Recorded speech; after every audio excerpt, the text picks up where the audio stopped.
Bueno, hay vacaciones, ya lo saben ustedes, vacaciones de Semana Santa, vacaciones de Pascua. Pues póngase a leer, pongámonos a leer. Bueno, como es costumbre en este espacio, en Es la Hora de Opinar, tenemos a gente que entiende y mucho de estas cosas. Tenemos buenas recomendaciones para ponerse a leer en vacaciones. Están con nosotros esta noche dos buenos amigos, Rafael Pérez Gay, escritor, editor, y Adán Ramírez Serret, crítico literario. Querido Rafa, querido Adán, ¿cómo están? Hola, muy buenas noches, Julio. Hola, muy buenas noches, Rafa. Muy bien, muy contentos de saludarlos y pues emocionados de hablar de libros como siempre. Pues mi querido Adán, arráncate sin más, échanos una recomendación, alguna cosita que podemos comprar ahí en librerías o pedir hacia a casa o lo que sea.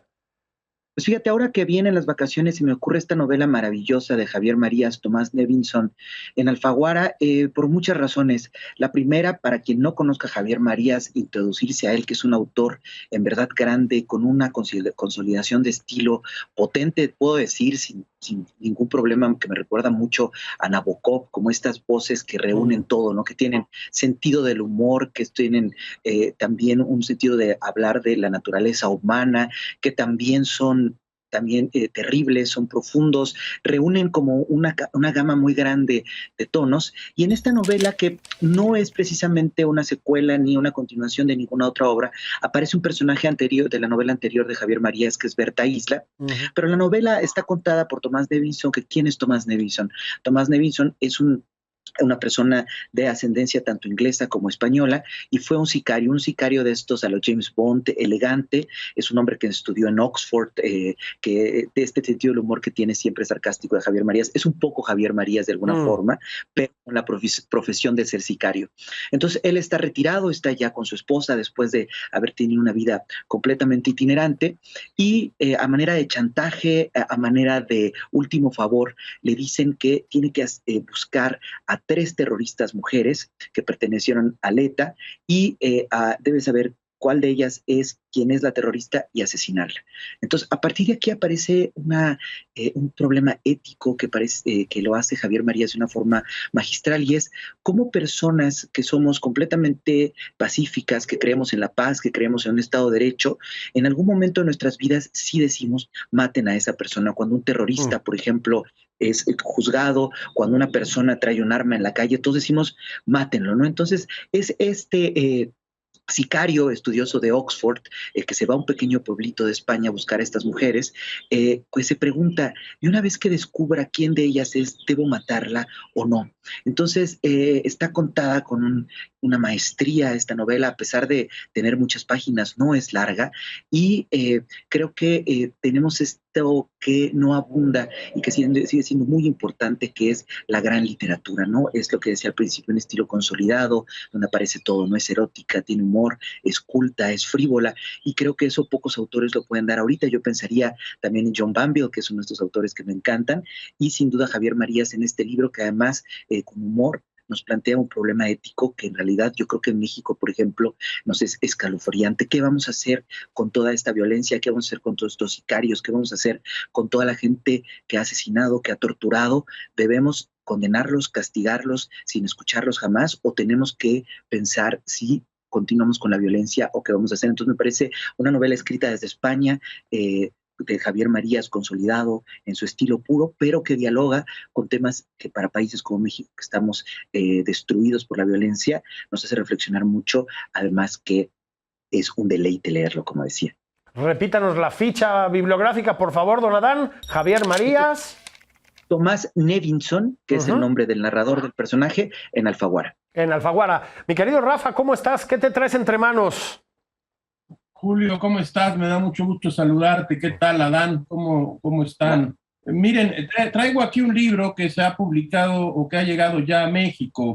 Es La tentación del fracaso, de Julio Ramón Ribeiro, con un prólogo de Enrique Vilamatas. Este libro, suelo ser sensible a los diarios de los escritores. Y este es un diario personal que Julio Ramón Ribeiro, escritor peruano muy notable, escribió entre 1950 y 1978.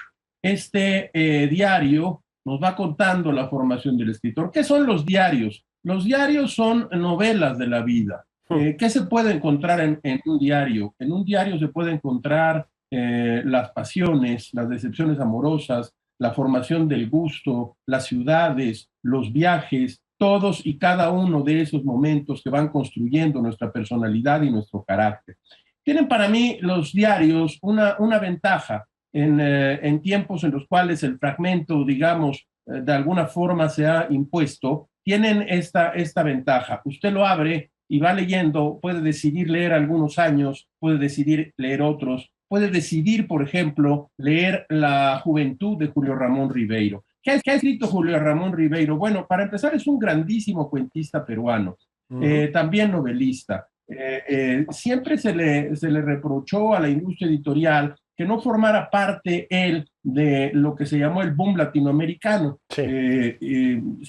Decidió ser un poco un escritor al margen y fue construyendo una obra notable. Él nació en el 29 y murió en el año de 1994. Este diario es verdaderamente un conjunto prosístico de gran profundidad que nos habla de todos estos temas que yo creo que usted podrá leer en estos días. Es para llevárselo, para leerlo en partes o de corrido. Tiene la gran peculiaridad, Julio, tú lo sabes bien, y también tú, Adán, de que lo puede uno leer, abandonarlo, luego volver a él. Yo fui marcado en mis años de juventud por dos diarios muy importantes.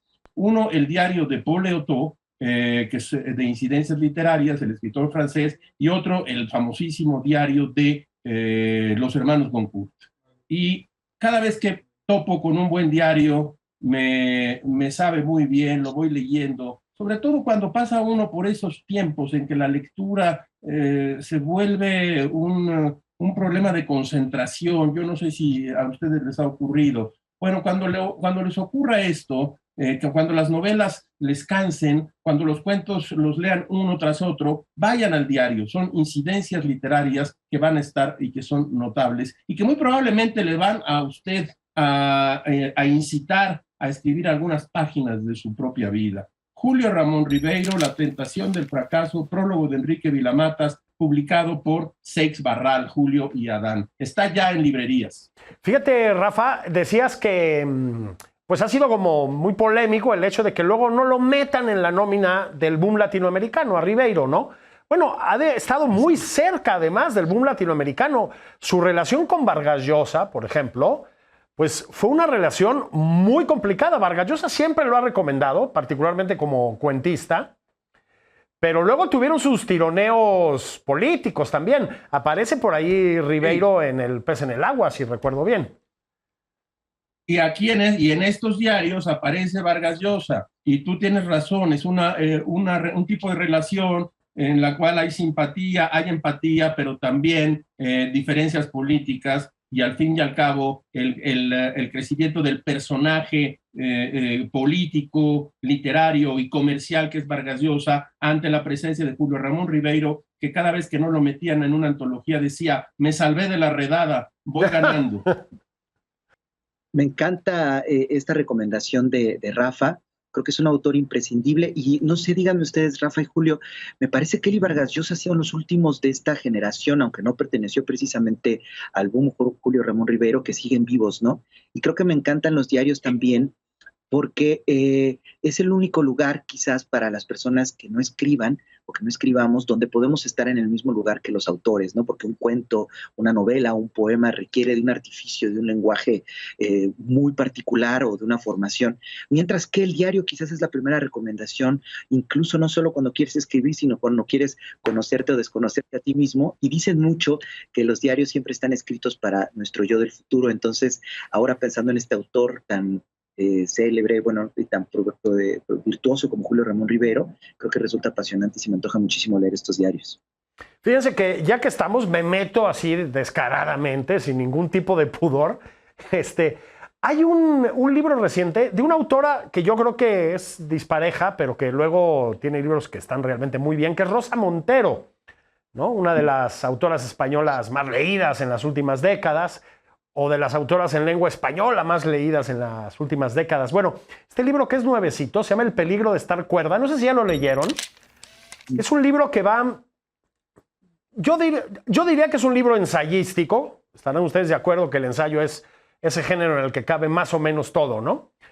Pero, a ver, es un libro que habla sobre las conexiones, los puntos de encuentro, digamos, entre la salud mental, dicho de un modo muy amplio, y la creación, particularmente la creación literaria, aunque ella va más allá solamente de la creación literaria, ¿no? El libro está realmente muy bien porque además mete también pues un componente autobiográfico, digámoslo así, ¿no? Habla también ahí de sus roces con la no salud mental, por decirlo de algún modo. Bueno, lo recomiendo de veras mucho. Procesa ella muchísima literatura, digamos, técnica sobre, bueno, de neurólogos, de psiquiatras, de psicoanalistas, incluido el propio Freud, etcétera. Habla mucho de literatura y es un libro, la verdad, muy ameno, muy gracioso, muy leve en el mejor sentido, muy bien informado. Ya lo recomendé yo por aquí, pero va de nuevo la recomendación. Échate otro, Adán. Bueno, el otro que traigo es de una autora muy joven japonesa, nacida en 1983, y creo que esto no es poca cosa porque ser tan joven y ya estar publicada en todo el mundo involucra algo en específico, no solo fama, sino una calidad en este caso. Se llama Hiroko Oyamada. La novela se llama Agujero y está en esta preciosa editorial que se llama Impedimenta. Pues la novela plantea un principio que parece claro de entender y es, esta mujer nació en Hiroshima, Hiroko Oyamada, y es la narradora con su esposo, que tienen por ahí de los 30 años y tienen una relación muy a la japonesa, diría yo, quizás muy de la modernidad. Ni se aman, ni se odian, ni quieren tener hijos, ni quieren estar especialmente juntos, ni separarse. En estas circunstancias, al esposo de la narradora le ofrecen vivir en un pequeñísimo poblado en Japón. Entonces deciden dejar esa vida donde trabajan 12 horas al día, donde apenas tienen tiempo para platicar, apenas tienen tiempo para hacer otra cosa que no sea comer, trabajar y dormir, y se van a este pueblito donde lo que comienza a suceder naturalmente es que el hombre empieza a trabajar todo el día y la mujer a las 11 de la mañana ya terminó de hacer todo lo que tenía que hacer. Entonces se encuentra con una vida que no sabe, no quiere ser ama de casa, no quiere ser madre, como decía, y comienza a ver algo que es lo perturbador y lo bello de este libro, y es que no solo es una reflexión en este sentido sobre la modernidad, sino que tiene este otro punto muy fuerte de la literatura japonesa de lo fantástico, pero es un fantástico que no es necesariamente que haya cosas sobrenaturales, sino descubrir en la realidad todo aquello que hay de sobrenatural.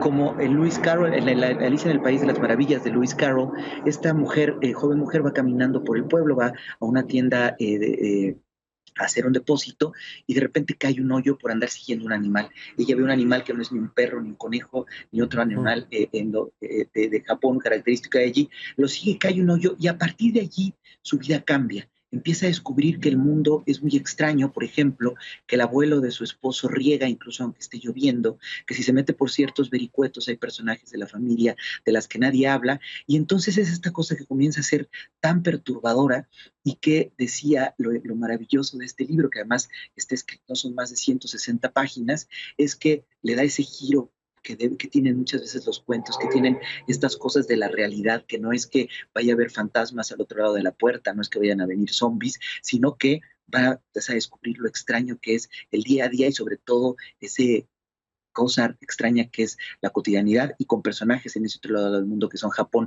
que cuando están enamorados no lo dicen, cuando están enojados no gritan, cuando tienen celos no se vuelven locos, sino que todo va estando contenido allá adentro. Entonces, bueno, es un libro que me gusta muchísimo de Hiroko Oyamada, en Agujero se llama, perdón, de la editorial Impedimenta. Rafa, una más. Mis informantes me dicen que vas con Ricardo Piglia. Así es, has adivinado. Me dice que me estoy freseando y no sé si me quieren decir que soy fresa o que no me veo bien, pero voy a seguir. Miren, traigo, como andamos con el asunto de los diarios, traigo los diarios de Emilio Renzi, de uno de los grandes y más extraordinarios escritores latinoamericanos, Ricardo Piglia. Quizás usted ha leído sus cuentos y sus extraordinarias novelas. Bueno, este diario es todo Piglia en 3 partes, que son 3 diarios, de su alter ego, es decir, su otro yo, que es Emilio Renzi. Aquí va a encontrar a usted al joven Piglia, su evolución, la creación de un carácter literario, los viajes, la forma en que poco a poco fue haciéndose de una literatura que en cierto sentido, Julio, Adán, transformó a las letras latinoamericanas. De nuevo, el diario de Piglia, también como el de Julio Ramón Ribeiro, logra en pequeños párrafos una profundidad realmente notable, una profundidad que tiene que ver no solo con la vida, sino con la literatura, con el gusto y con una forma de enfrentar la vida que es a través de los libros. Desde luego hay grandes historias de amor, hay grandes desdichas, hay corazones rotos, hay ciudades oscuras, hay bares, hay trago, hay enfermedad, hay todo lo que tiene que tener la vida cuando uno está pensando que esta puede terminar. Esta es la historia de los diarios de Ricardo Piglia. Está publicado por De Bolsillo, es una muy buena edición, es un librotón, por llamarle así, y lo publicó, decía yo, De Bolsillo, en Contemporáneos, Ricardo Piglia. Tú eres un conocedor de Ricardo Piglia, supongo que Adán también, y estarán de acuerdo en que la lectura de estos diarios no solo nos ayuda a conocer mucho mejor a Piglia, sino que nos descubre, nos revela a un escritor, al escritor extraordinario que ya conocemos por sus novelas, pero que va viviendo y viviendo en esto. Los diarios son en cierto sentido la fundación de la autoficción, es decir, el primer momento en el cual el personaje es uno mismo. El personaje, me tomo yo como personaje y empiezo a hablar de mí todos los días. Casi todos los diarios han sido escritos para ser publicados, de modo que el escritor que lleva un diario sabe que algún día ese diario verá la luz y será publicado. Así, y entonces, bueno, también puede usted decir, como decía el muy vanidoso Oscar Wilde, que decía, siempre viajo con mi diario, porque me gusta leer siempre cosas excelentes y extraordinarias, decía el vanidoso de Oscar Wilde. Los diarios de Piglia, téngalo usted siempre, téngalo a la mano siempre. Estos libros tienen una ventaja, usted los deja ahí en la mesa, un poco distraídamente, y luego comete un error mental y cae otra vez en ellos y vuelve a descubrir a un gran escritor. Ricardo Piglia, los diarios de Emilio Renzi en De Bolsillo, Julio y Adán. Déjenme ir a hacer una pausa rápida. Y volvemos si quieren hablar un poquitito más de Ricardo Piglia y tal vez de alguna otra recomendación que se les ocurra. Ya nos queda poquito tiempo, pero lo vamos a aprovechar. Ahí venimos.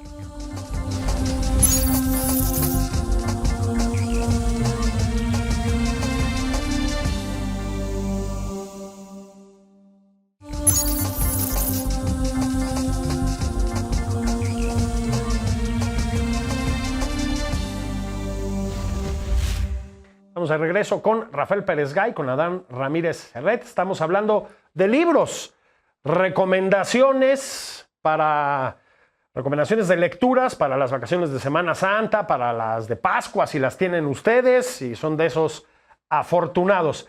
Estábamos platicando, Rafa, antes de la pausa, de Ricardo Piglia. Recomendaste los diarios de Ricardo Piglia. Yo tenía ganas de platicar tantito contigo de lo buen novelista que era también Ricardo Piglia, ¿no? Piglia entremezclaba mucho los géneros, me parece que tenía una notable habilidad para eso. Y a lo mejor, a ver si estás de acuerdo, eso es lo que lo hacía, Rafa, el novelista por excelencia. La novela nació, pues yo diría que con el Quijote, siendo eso donde cabe un poco todo, ¿no?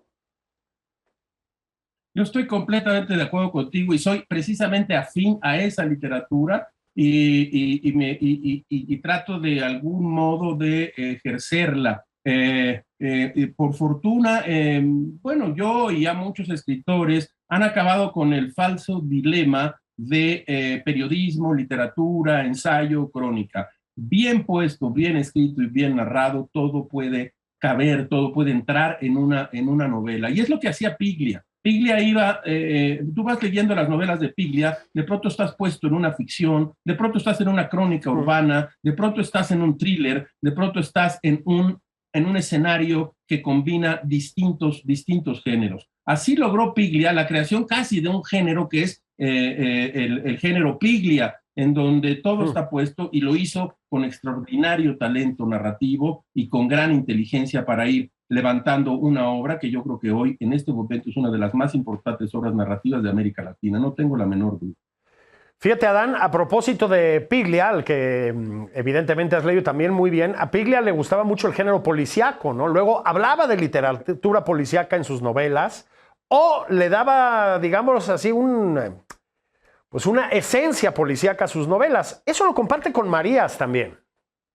Exacto, sí, yo creo que en el sentido de indagar, ¿no? Son como grandes pesquisadores, digamos, están siempre buscando algo. Tiene, por cierto, unas novelas, Piglia, con su detective que aparece en los cuentos también, Emilio Croce, me parece, donde siempre están con esto. Y yo creo que tanto Piglia como Marías tienen una forma de entender la literatura en donde siempre hay suspenso, incluso si estás hablando de un estilo literario. Pienso en estos diarios que justamente citaba Rafa de Emilio Renzi, que él me parece que es Ricardo Emilio Renzi Piglia, entonces como que ahí recorta sus nombres, que está hablando con Borges. Uno piensa ahí justamente en el qué tan cierto es esto que dice, qué tanto lo está inventando Piglia, y le dice a Borges, ese cuento de la forma de la espada sería perfecto si le hubiera quitado el último párrafo.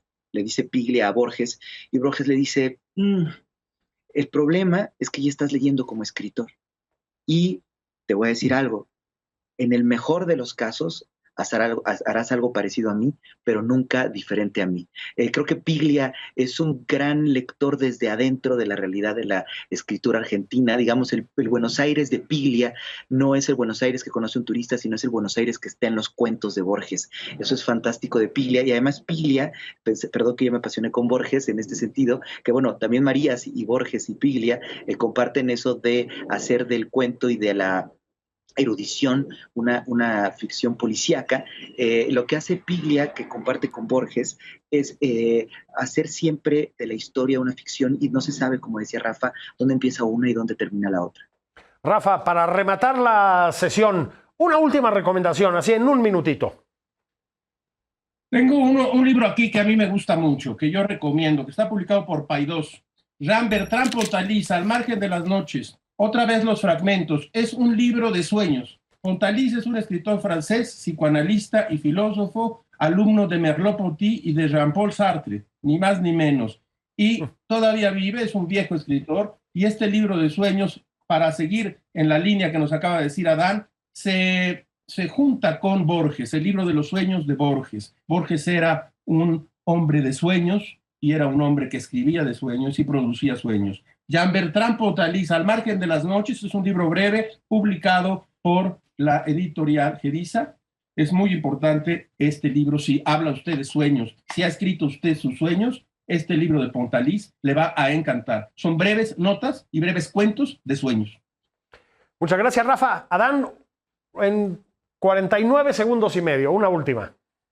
Este escritor fantástico colombiano, Juan Gabriel Vázquez, Volver la vista atrás en Alfaguara, en realidad consolida algo que me encanta, Juan Gabriel Vázquez, que es lo que se pregunta Vargas Llosa, ¿en qué momento se jodió el Perú? Él siempre está pensando en qué momento se jodió Colombia, y él está primero el ruido de las cosas al caer, luego las formas de las ruinas, y en Volver la vista atrás ya no es un país, sino una familia de exiliados españoles que primero llegan a República Dominicana, después a Colombia, luego van a China y luego vuelven a Barcelona. Es una novela fascinante, esta capacidad que tiene Juan Gabriel Vázquez de retomar la historia, ser puntilloso, obsesivo, y empezar a descubrir las pequeñas ruecas donde se torció algo y cambió la historia de una familia o de un país, y me encanta Volver la vista atrás.